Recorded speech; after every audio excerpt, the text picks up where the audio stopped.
Hi, and welcome to the HR Link, where we have people-first conversations that centre around the humans inside your business.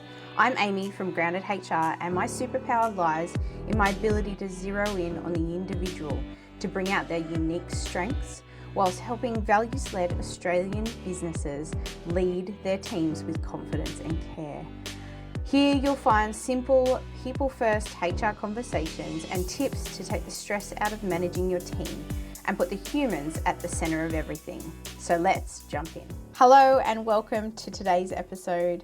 Today we're going to talk about the most avoided thing I see small business owners do, and that is avoiding tough conversations. I get it. If you have ever thought about walking into a tough conversation and your stomach drops, then you're not alone.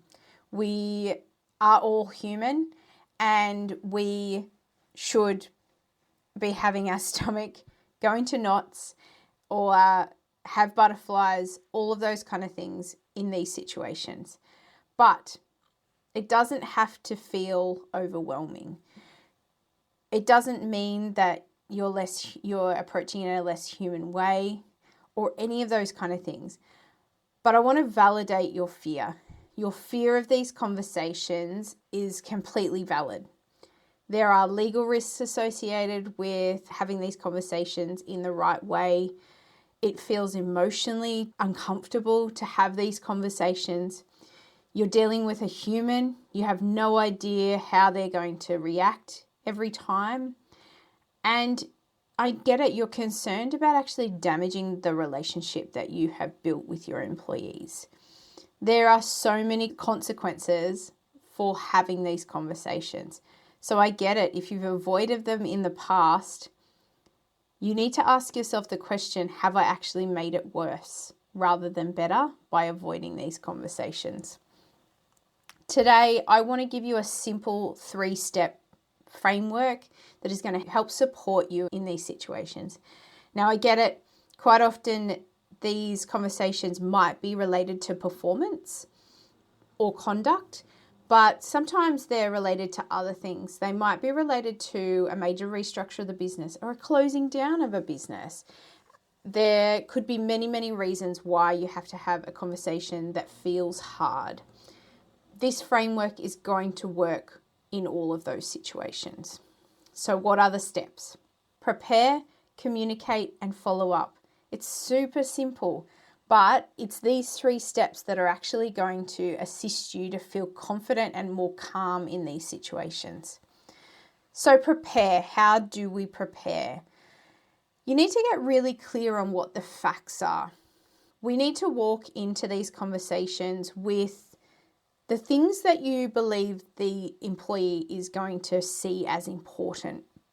Usually that is, how is this going to affect me? So you need to have the facts around that. You also need to have what desired outcome you want from this conversation. So are we aiming to inform of a process? Are we notifying them that their conduct or their performance is not appropriate? Are we advising them that they haven't followed a policy or a procedure? Or are we notifying them of an upcoming redundancy or something like that?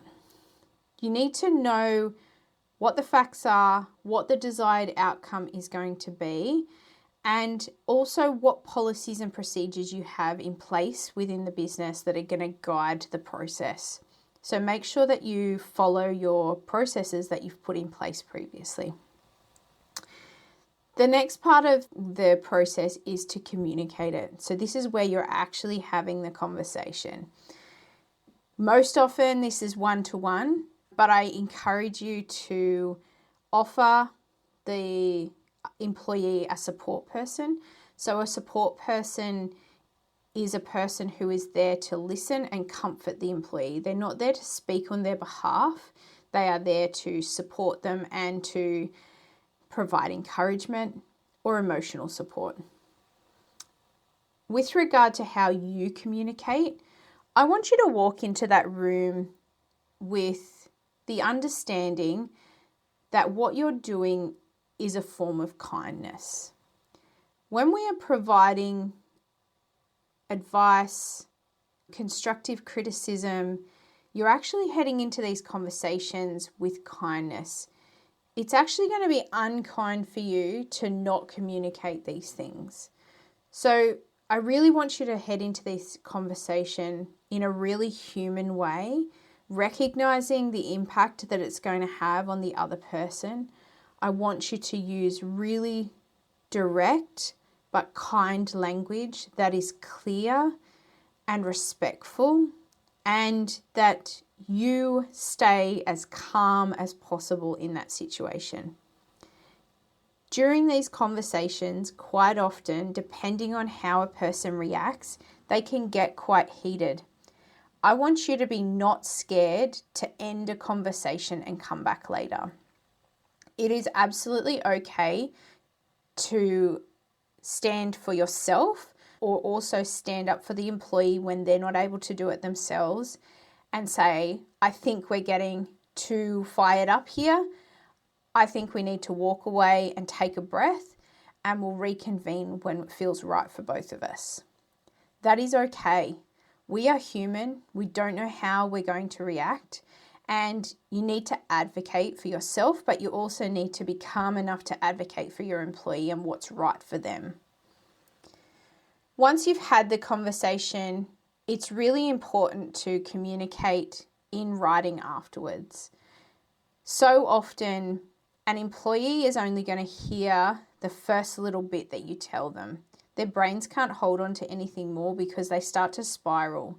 So it's really important for you to communicate that conversation in a written form that they can come back to later. This is also really important for your record keeping, to record who was at the conversation, what was spoken about, and what the outcome was with regard to follow-up. So that takes us to our third step, follow-up. If you have promised to provide some kind of support, some kind of process, some kind of check-in, then it is your responsibility to make sure you deliver on that. You need to keep the momentum. These conversations can be a turning point rather than a breaking point. You can actually build confidence and actually build your relationship with your employee by having these tough conversations. You can handle them really well. You can have the hard conversation and you can build trust. You're also showing the employee and other employees, although we will manage confidentiality, we're setting a standard and we're setting a boundary of what's not acceptable within the business. So I really do encourage you to have these hard conversations, because you will actually reap the benefits of this in the long run. Now, I get it. Thinking about this is super, super overwhelming. Having hard conversations is something that has taken me a very long time to be okay with.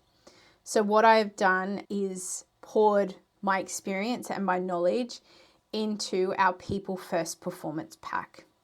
The People First Performance Pack includes things like templates, email scripts, workflows, there's supportive checklists in there, all things to help you prepare for these tough conversations. There's also letters in there with regard to performance improvement and performance improvement plans. There's so many amazing tools in there for you to use to make these situations and these conversations better. I will make sure that the link for the People First Performance Pack is placed below. And I hope that this conversation and these key steps helps you to approach your next tough conversation in a more human and people-centered way. Till next time, chat soon. Thanks for joining me today on the HR Link. If you found this episode helpful, make sure you hit subscribe or follow so that you don't miss out on any future episodes. We always aim to help you lead your team with confidence and care. And if you're ready to take the next step, I encourage you to explore the HR Link. It's your HR partner in your pocket, We provide practical, people-first support to Aussie Australian businesses. You'll find the link below. But up until next time, keep leading with clarity, care and confidence, and we'll see you then.